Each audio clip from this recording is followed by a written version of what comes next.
Mapalad ang mga dukha na tanging Diyos na lumikha, ang pag-asa at adhika.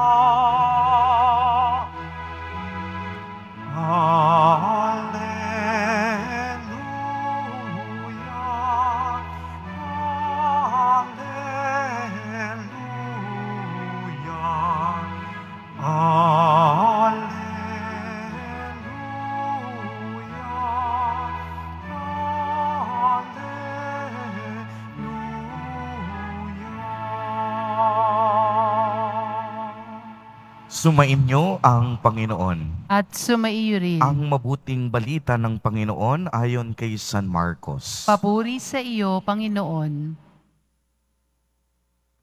Noong panahong iyon, sinabi ni Jesus sa kaniyang pagtuturo, "Mag-ingat kayo sa mga iskriba na mahilig maglalakad ng may mahahabang kasuotan at natutuwang pagpugayan sa mga liwasan. Ang ibig nila'y mga tanging luklukan sa mga sinagoga at ang mga upuang pandangal sa mga piging.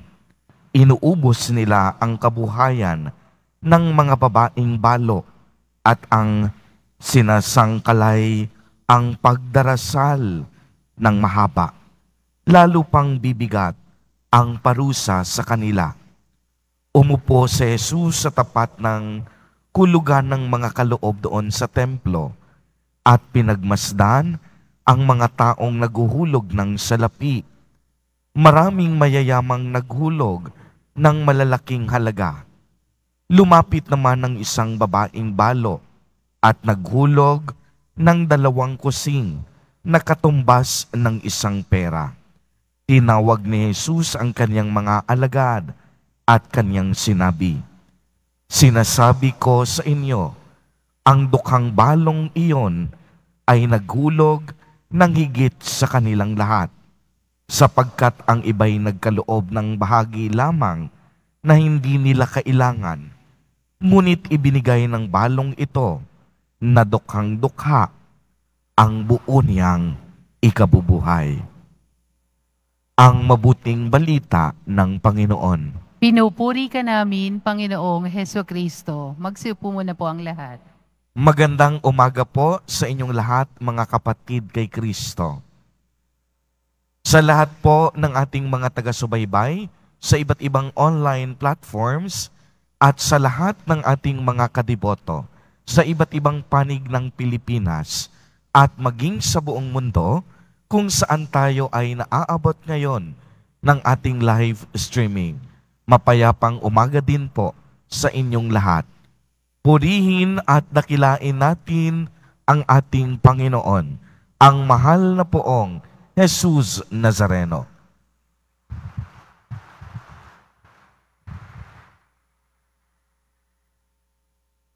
Ang kapistahan po ng kalinis-linisang puso ni Maria ay agad ipinagdiriwang pagkatapos ng dakilang kapistahan ng banal at kamahal-mahalang puso ni Jesus.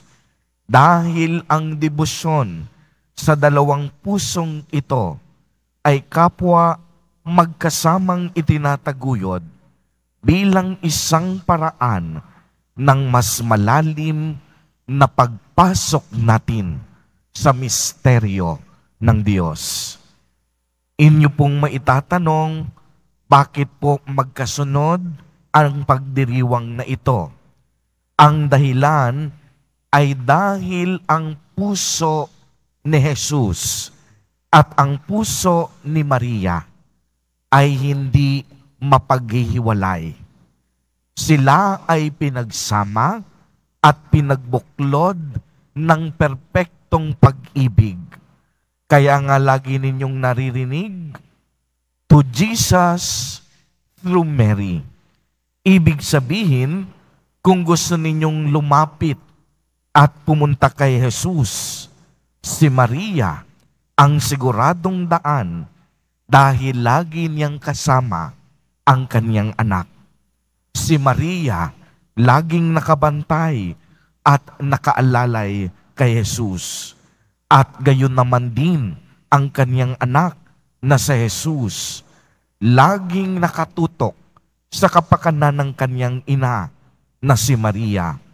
At ito ang sinasabi na patuloy silang magkaugnay sa isa't isa.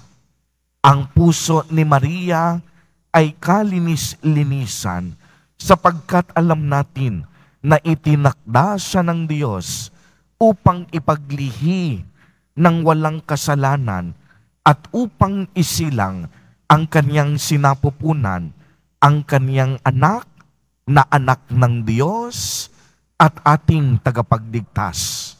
Si Maria nanatiling malinis sa kaniyang pagsunod sa kalooban ng Diyos. Kaya ang kaniyang puso nanatiling dalisay at walang kapintasan kahit naranasan ng ating mahal na ila ang ilang mga pagdurusa sa kaniyang buhay. Noong pong 1944, sa gitna ng ikalawang digmaang pandaigdig, inialay ni Pope Pius XII ang buong mundo sa makainang pagkalinga at proteksyon ng kalinis-linisang puso ni Maria. Ang hangaring ipahayag niya ang kapayapaan sa mga bansa, kalayaan para sa simbahan, ang pagbabagong loob ng mga makasalanan, ang kadalisayan ng pag-ibig, at ang pagsasagawa ng kabutihan. Kaya naman, ang debosyon sa banal at kamahal-mahalang puso ni Jesus ay nakatuon sa napakalaking pagmamahal ng Diyos sa sangkatauhan, kahit na ito ay itinaboy, kinutiya, at hindi tinanggap ng mga makasalanan. Ang Diyos hindi napapagod na mahalin at intindihin tayo.